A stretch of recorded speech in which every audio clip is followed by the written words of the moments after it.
Hello friends, आपका बहुत बहुत स्वागत है आपके अपने channel legal help in Hindi में। फ्रेंड्स, आज के इस वीडियो में हम बात करेंगे कि अगर आपने कोई मकान या फिर दुकान किराए पे दिया हुआ है तो उसको खाली किस तरह से करवाना चाहिए या फिर उसके लिए क्या सावधानी रखनी चाहिए। आजकल किसी भी किराए की दुकान या फिर मकान पर किराएदार बनकर रहना और बाद में उसी पर कब्जा कर लेना एक आम बात हो गई है। ऐसे में ये लोग बाद में पैसे लेकर निकलते हैं या फिर आप अपनी दुकान या फिर प्रॉपर्टी को बहुत ही सस्ते दामों में बेच देते हैं। ऐसे में बहुत ज़रूरी होता है कि मकान मालिक समझदारी से काम ले, ऐसे लोगों से बचे और फंसने पर समझदारी से अपनी संपत्ति को खाली करवाना चाहिए। तो जानेंगे क्या क्या सावधानियां रखनी चाहिए। शुरू से आखिर तक जुड़े रहिए इस वीडियो के साथ।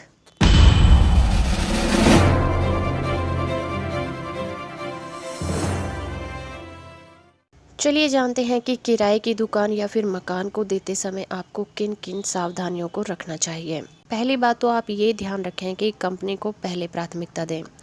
किराए की दुकान या फिर कोई और प्रॉपर्टी या तो किसी व्यक्ति को किराए पर दी जाती है या फिर किसी कंपनी को। ऐसे में जो व्यक्ति होता है वो ही आपकी प्रॉपर्टी पर कब्जा करने की कोशिश करता है, कोई कंपनी ऐसा नहीं करती। इसलिए अगर आपके पास दोनों ही ऑप्शन हों तो आप इनमें से सिर्फ कंपनी के ऑप्शन को ही चुनें, चाहे दुकान सस्ते में ही किराए पर दी जा रही हो, क्योंकि कंपनी लॉ एक्ट के अनुसार कंपनी बोर्ड के अपने नियम होते हैं और उनका वायलेशन करने पर कंपनी को जुर्माना भी देना पड़ सकता है। इसलिए आपको अगर किराए पर ही देना है तो कंपनी को पहले प्राथमिकता देनी चाहिए। दूसरी बात ये कि आप अपनी किराए की प्रॉपर्टी की फ़ोटो लें। मकान मालिक को चाहिए कि वो अपनी किराए की दुकान या फिर किराए की प्रॉपर्टी किराए को सौंपने से पहले उसके फ़ोटो ले लें और उन पर किराएदार के सिग्नेचर भी करवा लें, ताकि कल को कोई टूट फूट हो जाए या फिर झगड़ा हो जाए तो वो खर्चा कोर्ट में फ़ोटो दिखाकर आसानी से साबित किया जा सकता है और किराएदार से निकलवाया जा सकता है। तीसरी सबसे बहुत ज़रूरी बात है, 11 महीने का ही एग्रीमेंट करें। जब भी आप अपनी किराए की दुकान या फिर किराए की प्रॉपर्टी किसी व्यक्ति को किराए पर दें तो उससे सिर्फ 11 महीने का ही एग्रीमेंट करें। लेकिन कंपनी के साथ आप कितना भी लंबा एग्रीमेंट कर सकते हैं। 11 महीने का एग्रीमेंट इसलिए करना चाहिए क्योंकि रेंट एग्रीमेंट एक्ट के अनुसार कोई भी पक्का एग्रीमेंट कम से कम 12 महीने का होना चाहिए और वो लोकल रजिस्ट्रार से रजिस्टर भी होना चाहिए। इसलिए लोग टैक्स का पैसा बचाने और कोर्ट में केस जाने पर वो केस मकान मालिक के लिए मजबूत रहे, इसलिए 11 महीने का ही एग्रीमेंट करते हैं। क्योंकि कोर्ट में किराएदार अगर स्टे के लिए भी चला जाता है तो वो सबसे पहले ये बहाना बनाता है कि अब उसका इस प्रॉपर्टी से निजी लगाव है या आर्थिक आधार जुड़ा हुआ है। 11 महीने का कच्चा एग्रीमेंट होने पर मकान मालिक कह सकता है कि उसने तो ये एग्रीमेंट सिर्फ छोटे समय के लिए किया था और किराएदार का इतने समय के लिए कोई भी निजी लगाव या फिर आर्थिक हानि नहीं जुड़ी हो सकती।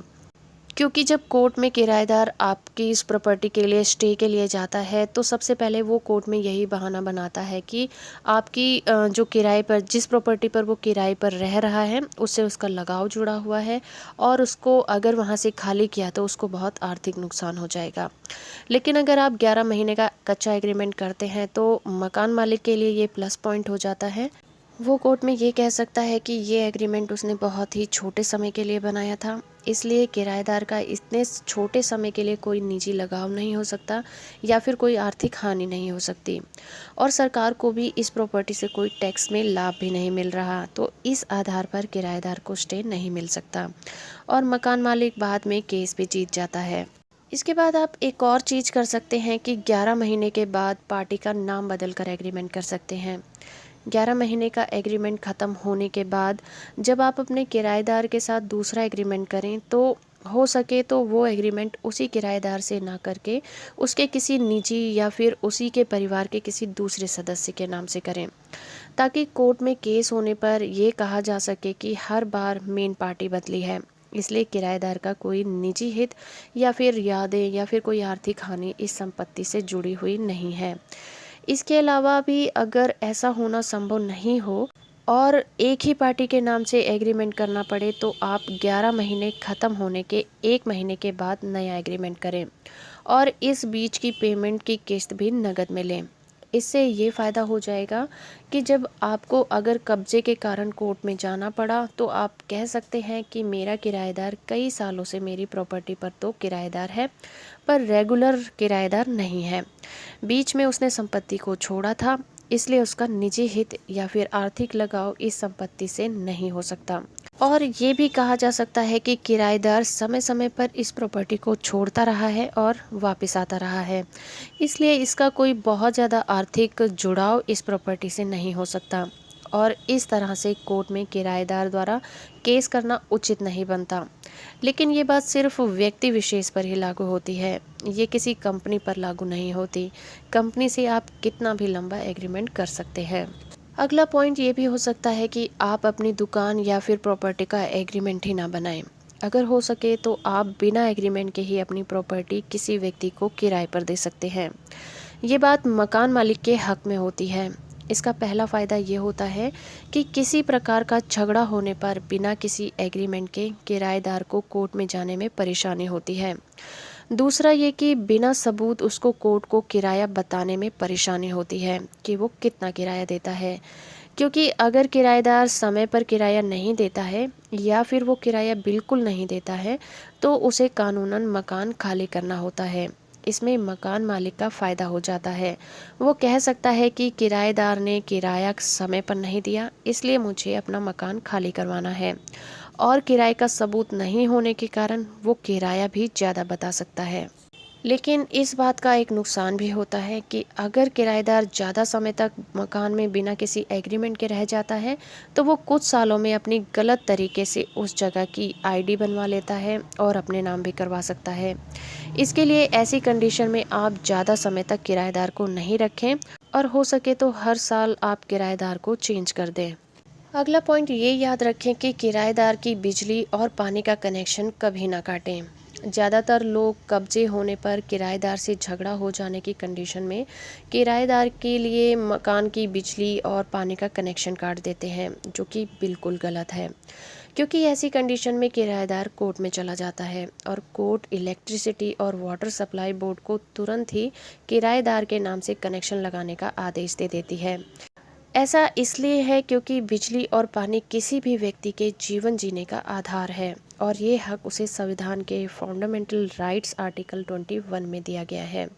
तो कभी भी ये कनेक्शन नहीं काटना चाहिए, बल्कि अगर किराएदार उनका बिल नहीं भरता है तो सीधे कोर्ट में जाना चाहिए। वहाँ पर उनकी बात सुनी जाएगी और इस आधार पर उनका पक्ष भी मजबूत हो जाएगा। अगला पॉइंट ये कि आप झगड़े का सहारा ना लें। वैसे तो ज़्यादातर लोग झगड़े का सहारा लेकर गुंडों के द्वारा किराएदार से अपनी दुकान या मकान को खाली करवा लेते हैं। ज़्यादातर ये तरीका सफल भी हो जाता है, लेकिन कई बार ये उल्टा भी पड़ जाता है, इसलिए सावधानी बरतनी चाहिए। अगर समझदारी से काम बन जाए तो ऐसे तरीकों को कभी नहीं अपनाना चाहिए। अगला पॉइंट ये याद रखें कि किराएदार को कभी भी किराए की रसीद ना दें। मकान मालिक को चाहिए कि वो अपने किराए की एक रसीद बुक बनाकर रखे। शुरुआत में तो किराएदार को रसीद दें, लेकिन बाद में रसीद नहीं देनी चाहिए, ताकि अगर किसी भी तरह का किराएदार से झगड़ा होने पर मकान मालिक कोर्ट में ये कह सकता है कि किराएदार ने बाद में किराया नहीं दिया है। अगर कोई सबूत है तो किराएदार को पेश करना चाहिए, इसलिए उसे कोर्ट द्वारा अपना मकान खाली चाहिए। यहाँ पर सावधानी रखने वाली बात यह है कि ऐसी कंडीशन में किराया सिर्फ नगद ही लेना चाहिए, तभी ऐसा होना संभव होता है। अगला पॉइंट ये याद रखें कि आप किराया हमेशा नगद में लें।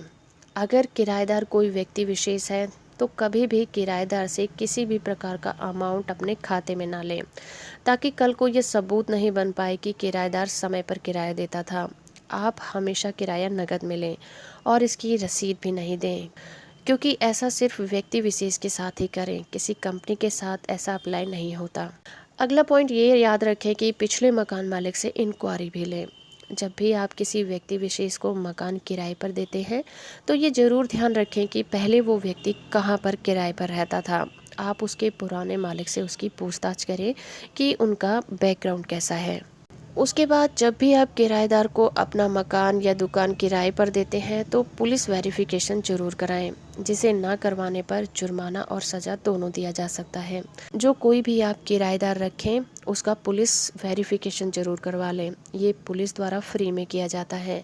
इसमें आपको किराएदार का फ़ोटो, पहचान पत्र और सभी सदस्यों का ब्यौरा और पिछले वाले मकान मालिक का पता और स्थायी पता लिखना होता है।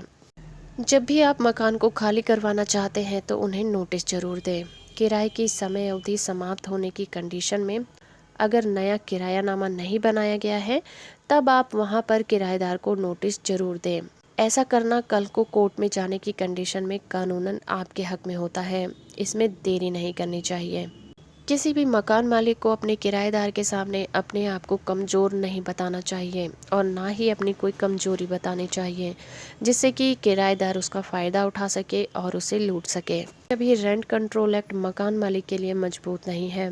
जब तक इसमें कोई अच्छा अमेंडमेंट नहीं हो जाता तब तक मकान मालिक को ऐसे ही परेशान होना होगा। कोर्ट केस चलने तक किराए लेने का हक कोर्ट अपने हाथ में रखता है और किराए से संबंधित कोई झगड़ा नहीं होने की कंडीशन में किराया मकान मालिक को देता है, वरना अपने पास जमा रख लेता है। ऐसी कंडीशन में केस बहुत लंबे चलते हैं। तो फ्रेंड्स, ये था आज का हमारा वीडियो, किराए के मकान या फिर दुकान को खाली कैसे करवाया जा सकता है। उम्मीद करती हूँ आपको ये वीडियो पसंद आया होगा। अगर आपको ये वीडियो अच्छा लगा है तो आप इसे लाइक करिए, शेयर करिए और अगर अभी तक आपने मेरे चैनल को सब्सक्राइब नहीं किया है तो सब्सक्राइब कर लीजिए और साथ में दिए गए बेल आइकन को भी ज़रूर प्रेस करिए। तो फ्रेंड्स, आज के लिए इतना ही। मिलते हैं अपनी नेक्स्ट वीडियो में। तब तक के लिए थैंक यू वेरी मच।